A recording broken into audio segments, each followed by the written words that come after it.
হরি হরি, রাধে রাধে। জয় গোপাল সোনা, জয় তিরুপতি দেব,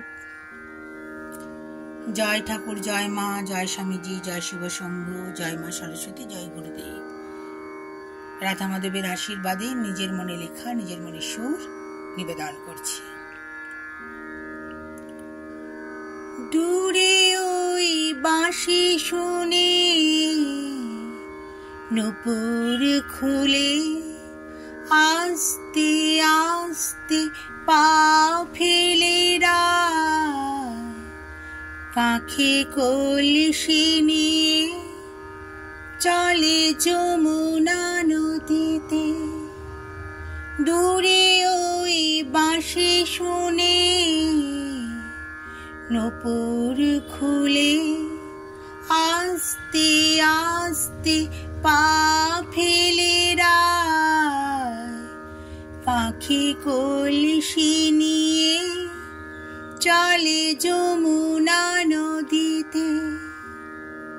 নিঝুম রাত্রি রাই চলে,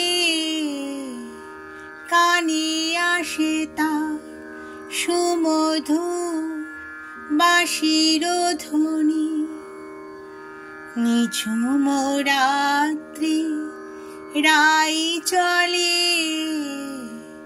কানে আসে তার সুমধুর বাঁশির ধ্বনি। দূরে ওই বাঁশি শুনে নূপুর খুলে আস্তে আস্তে পা ফেলে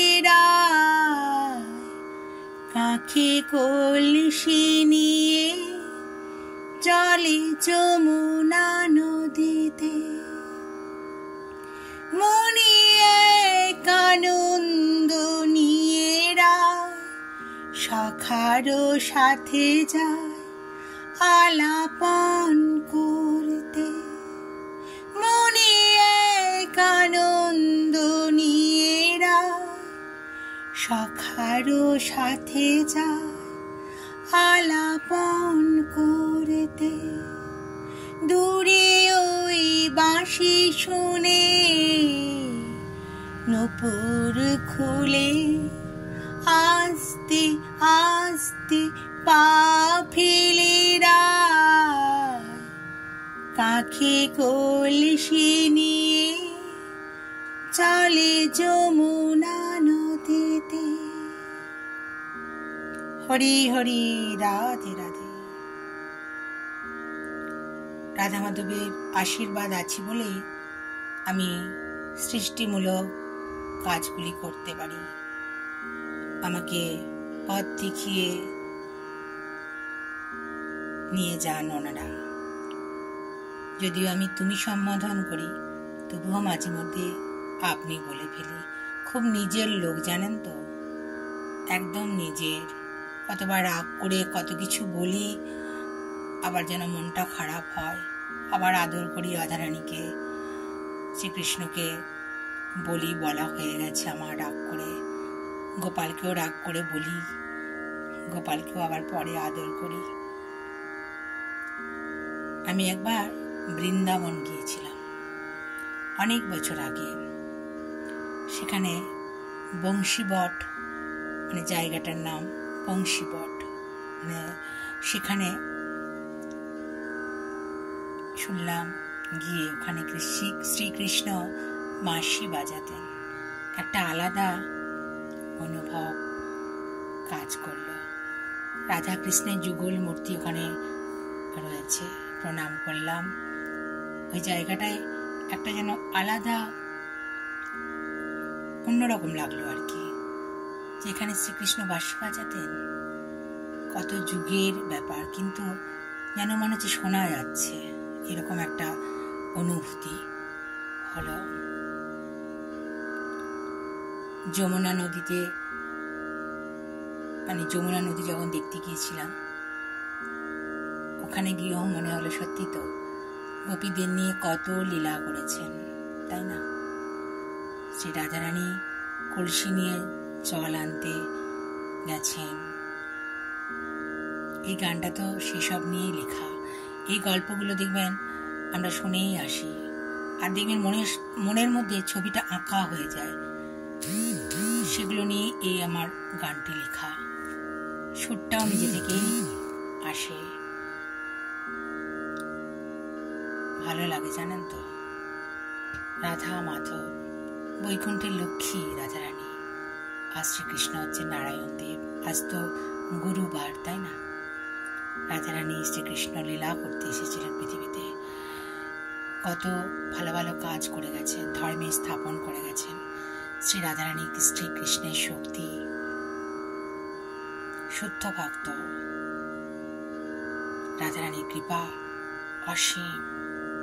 একবার রাধার নাম নিলে না রোমাঞ্চিত হয়ে ওঠে সারা শরীর, মনে এক শক্তি কাজ করে, কত কিছু করতে ইচ্ছে করে, খুব খুব এনার্জি পাই।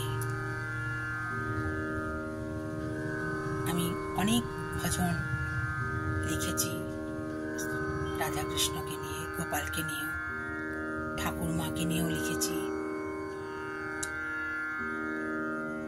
স্বামীজির গানের কথায়, মানে স্বামীজিকে নিয়ে গানের কথায় সুর দিয়েছি। এগুলো কিন্তু নিজে থেকে হয়। ছোটবেলায় লিখতাম 5-6 যখন পড়ি, সুরও নিজের মনে আসতো, কিন্তু তখন জানতাম না এগুলো লিখে দিতে হয়।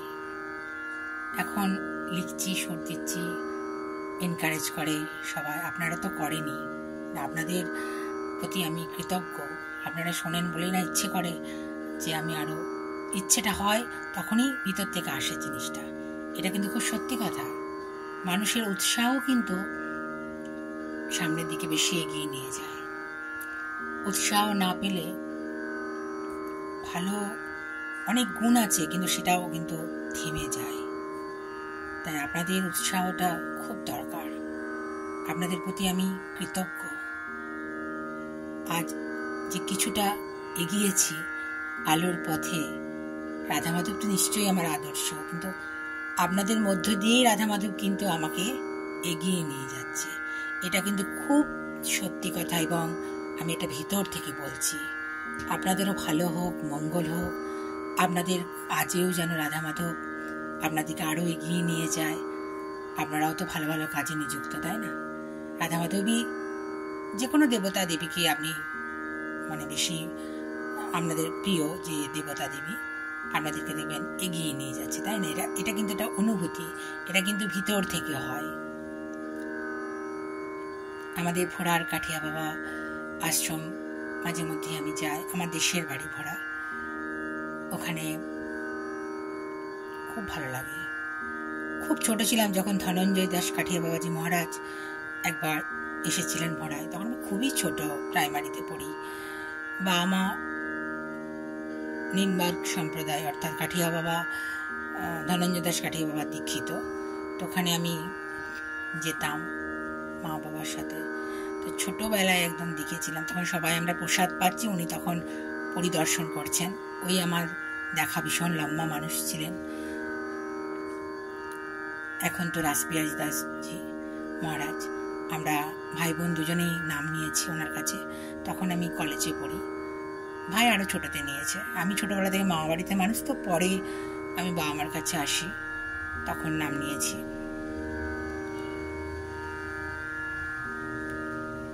ভালো লাগে ঠাকুর দেবতার কথা শুনতে, ছোটবেলা থেকে আমি খুব পছন্দ করি।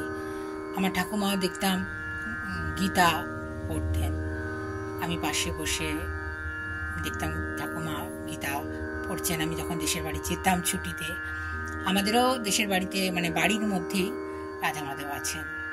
আমাদের কুল দেবতা হচ্ছেন শ্রীধরলাল, অর্থাৎ শ্রীকৃষ্ণ। এগুলো শুনতাম, খুব ভালো লাগে। আমি যাই যখন দর্শন করে আসি, প্রণাম করি, খুব ভালো লাগে, আলাদা একটা অনুভূতি কাজ করে। আমি যখন মানে মায়ের গর্ভে ছিলাম, তখন আমার ঠাকুরদা মাকে বলেছিলেন, সেজ বৌমা তুমি গীতা পাঠ করবে, তাহলে দেখবি সন্তান খুব ভালো হবে। তো মা পাঠ করেছিল। ভালোবাসতেন। ঠাকুমা ঠাকুরদাদা দুজনেই আমি পড়াশোনা করতাম বলে খুব ভালোবাসতেন। আজ তারা পৃথিবীতে নেই, কিন্তু তাদের প্রতি আমার প্রণাম জানাই। আমার দাদু দিদাও আমাকে মানুষ করেছিলেন। আমার মামা বাড়ি দাদু দিদা আর কি বলছি, দাদু দিদা তো মামা বাড়িতেই মানুষ হয়েছি যেহেতু, তো সেখানে দিদিমাও খুব ভালো শিক্ষা দিতেন। দিদিমার শিক্ষাও খুব সুন্দর ছিল। খালি বলতেন, মিঠু তুই পড়ে যা, লিখবি আর পড়বি, লিখে পড়তে হয়। আর দাদু সবসময় বলতেন, অতীতকে ভুলতে থাকবি, অতীত ভুললে তবে সামনের দিকে এগিয়ে যাবি। অতীত থেকে শিক্ষা নেওয়া ভালো, কিন্তু অতীতকে ধরে রাখা ভালো নয়। Today is important. আমি এটার উপরেও এই টুডে ইজ ইম্পর্টেন্ট এই লাইনটা দাদু ভীষণ বলতেন। তো এই লাইনটার উপরেও আমি কিন্তু গান লিখেছি এবং সুর দিয়েছি, ইউটিউবে আছে। ভালো থাকবেন বন্ধুরা। হরি হরি, রাধে রাধে। জয় গোপাল সোনা, জয় তিরুপতি দেব, জয় ঠাকুর, জয় মা, জয় স্বামীজি, জয় শিবশম্ভু, জয় মা সরস্বতী, জয় গুরুদেব। নমস্কার।